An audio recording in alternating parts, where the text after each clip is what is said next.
Telugu digital media network లో political కేటగిరీలో number 1 కేవలం 72 గంటల్లో 1,50,00,000 వ్యూస్ పైగా పాపులర్ టీవీ నెట్వర్క్. నమస్కారం అండి, మీ పేరు? నా పేరు అనురాధ అండి. ఏం చేస్తుంటారు? వాలంటీర్. వాలంటీర్గా చేస్తున్నాను. ఎక్కడ? ఈ విజయవాడలోనేనా? 237 సచివాలయం అండి, 57వ డివిజన్లో చేస్తున్నాను వాలంటీర్గా. మరి ఎలా ఉందండి ప్రస్తుతం ప్రభుత్వ పరిపాలన? చాలా బాగుందండి.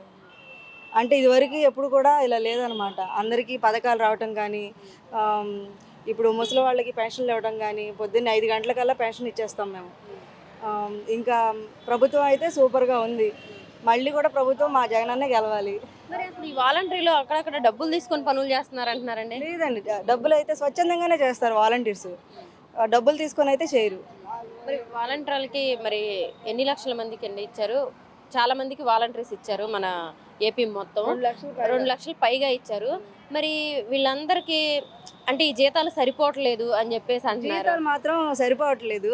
అయితే స్వచ్ఛందంగా సేవ చేసుకోవడానికి అయితే ఇది చాలా బాగుందన్నమాట. అంటే ముసలి వాళ్ళకి కానీ, పనులకు వెళ్ళిపోయే వాళ్ళకి కానీ, పథకాలు ఇవ్వడానికి కానీ, చేయూత, ఇంకా ఈ పథకాలన్నీ కూడా చాలా బాగున్నాయి అన్నమాట. జగన్ గారు ఇది ఉద్యోగం అని చెప్పలేదు కదా, గౌరవ వేతనం ఇస్తాము అని చెప్పి. వేతనం అంటున్నారు కానీ ఉద్యోగం లాగానే చాలా పనులే ఉంటున్నాయి. ఏ రోజు కూడా పని లేకుండా ఉండదు. ప్రతిరోజు పనులు ఉంటాయి. రేషన్ కార్డులు పెట్టడం కానీ, హెల్త్ కార్డులు పెట్టడం కానీ, రేషన్ దుకాణం దగ్గర ఉండడం కానీ, క్రమబద్ధం అందరికీ ఏ పథకాలు వస్తున్నాయి, ఏ పథకాలు రావట్లేదు అని చూసుకోవడం కానీ. మొత్తం నాకు 100 హౌసెస్ అండి. మొత్తం 100 హౌసెస్. 50 ఇళ్ళకే ఒక వాలంటీర్ కదండి. అంటే 100 వరకు కూడా చేయొచ్చు అండి. 50 అన్నారు కానీ నాది 100 ఇళ్ళు అండి. 100 ఇళ్ళ వరకు చేస్తున్నాను నేను. అయితే కొంచెం జీతం పెంచితే బాగుండేది. మరి నెక్స్ట్ ఒకవేళ జగన్ గారు రాకపోతే మిమ్మల్ని తీసేస్తారంటారా వాలంటీర్స్? చెప్పలేమండి. మేము తీసేయచ్చు, ఉంచవచ్చు, చెప్పలేము. అయితే డేటా అంతా కూడా మేము ఇచ్చేసాం కదా, సెక్రటరీలకి ఇచ్చేసాం కాబట్టి డేటా అంతా సిస్టమ్స్లో ఉంటుంది.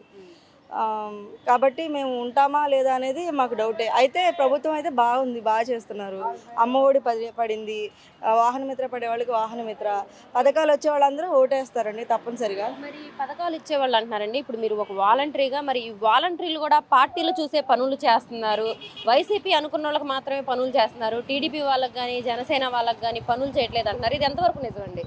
ఇదంతా కట్టు కదనండి, ఇది నిజం కాదు. ఇది ఎందుకంటే మాకు గవర్నమెంట్ ఏదైతే ఆదేశాలు ఇస్తుందో అది మాత్రం మేము ఖచ్చితంగా అమలు పరుస్తాం. అది కూడా మాకు 10 నిమిషాలు ఒక రోజు ముందు తెలుస్తుంది అంతే. అంతేగాని ముందే తెలిసేదు. అలాగని ప్రచారం చేయడం కానీ అలాంటివి కూడా ఏమీ లేవు. అలా అసలు మీరు మీ పార్టీకే చేస్తున్నారా, అన్ని పార్టీలకు చేస్తున్నారా? అంటే ఇప్పుడు మీకు 100 ఇళ్ళు ఉన్నాయి అంటున్నారు, వైసీపీ కాదు 100 ఇళ్ళు ఉన్నాయి అంటున్నారు. ఆ 100 ఇళ్లలో అందరూ వైసీపీ పార్టీ వాళ్ళు ఉంటారు కదా, టీడీపీ జనసేన ఉంటారు. అలాంటి వాళ్ళకు కూడా పథకాలు ఇస్తున్నారా? అందరికీ ఒకే రకంగా చూస్తాం. పథకాలు అందరికీ వెళ్తాయి. అర్హులైన ప్రతి ఒక్కరికి కూడా పథకాలు అందించడం మా బాధ్యత. మరి ఈ అమ్మ ఒడి ప్రతి ఒక్కరికి ఇప్పుడు పెట్టుకున్న వాళ్ళందరికీ, అర్హులైన వాళ్ళందరికీ పడుతుందండి? పడుతుందండి. అంటే కరెంటు బిల్లు ఎక్కువ వచ్చినా ఆగిపోతుందండి. అంటే వాళ్ళకి కరెంటు మీటర్స్ ఎక్కువ ఉంటాయి. 1కి 4 మీటర్స్ ఉంటే వాళ్ళు కూడా డబ్బులు ఉన్న వాళ్ళ కింద లెక్క వస్తారు. కాబట్టి వాళ్ళు అనర్హుల కింద జమ చేసి వాళ్ళకి పడదండి. అలాగే అకౌంట్స్లో తేడాలు వచ్చిన వాళ్ళకి కొంతమందికి ఆగటం అంతే తప్ప అర్హులైన ప్రతి ఒక్కరికి కూడా అమ్మ ఒడి పడిందండి. నా క్లస్టర్ నుంచి 30 మందికి పడిందండి అమ్మ ఒడి. అలాగే ఇళ్ళు వచ్చినాయి. ఇళ్ళు 30 మందికి వచ్చినాయి. మళ్ళీ కొత్తగా వచ్చినాయి, ఉచికల పాలనలో వచ్చినాయి. మొత్తం 60 దాకా వచ్చినాయి ఇళ్ళు. 60 ఇళ్ళు దాకా వచ్చినాయి. ఇంకా వాహన మిత్ర అయితే 2 ఉన్నారండి, ఆటో తోలుకునే వాళ్ళు. వాళ్ళకి వచ్చింది. అంటే అది కూడా లైసెన్సు అవి కరెక్ట్గా ఉండాలి, నెంబర్ అది కూడా కరెక్ట్గా ఉండాలి. అవన్నీ ఉంటే అర్హులేనండి. అర్హులైన ప్రతి ఒక్కరికి కూడా పథకం అందించడం అనేది జగనన్న ప్రభుత్వం నుంచి మా బాధ్యత అంతే. మరి ఇప్పుడు డ్వాక్రా రుణమాఫీ అయిందండి. మరి అసలు ఇన్ని సంక్షేమ పథకాలు గత ప్రభుత్వంలో మీరు ఒక మహిళగా, వాలంటరీ కాకుండా ఒక మహిళగా చూసారా? చూడలేదండి ఇప్పుడు దాకా వచ్చి. అంటే మనం రేషన్నే చూసుకుంటే ఇప్పుడు అక్కడికి వెళ్ళి పనులన్నీ చెడగొట్టుకొని మనం ఆగి తీసుకోవాలి. పెన్షన్ కూడా తీసుకుంటే ట్యాంక్ దగ్గరికి వెళ్ళి, అంటే ఎక్కడంటే అక్కడ ఒక రోజంతా కూర్చొని ఒక 5 రోజులు 6 రోజులు ముసలివాళ్ళు వాళ్ళు నడవలేని పరిస్థితిలో ఉన్నా సరే వాళ్ళకి తోడుగా ఇంకొకరు రావటం, అలా వెయిట్ చేయటం, 5 రోజులు వెయిట్ చేసి తీసుకునేవాళ్ళు. అదండి. రీసెంట్గా ఒక తాత పెన్షన్ తీసుకున్నాడండి. పెన్షన్ తీసుకున్న వెంటనే చనిపోయాడు. అది కూడా పొద్దున్న మేము వెళ్ళి అందజేయడం వల్ల, వాలంటీర్స్ డైరెక్ట్గా వెళ్ళి ఇవ్వడం వల్ల తనకి పెన్షన్ అందింది. ఇంట్లో ఖర్చులకి ముసలమ్మ అమ్మకి కానీ ఎవరికైనా కూడా కొంచెం అండగా ఉందన్నమాట.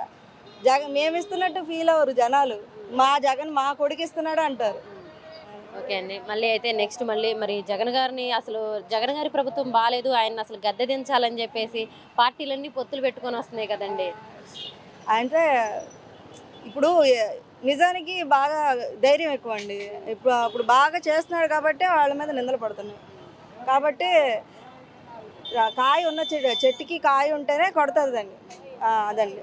ఓకే, మళ్ళీ నెక్స్ట్ అయితే జగన్ గారే వస్తారంటారా? జై జగన్ అండి. రావాలి, మళ్ళీ మా జగన్ అన్నే రావాలి.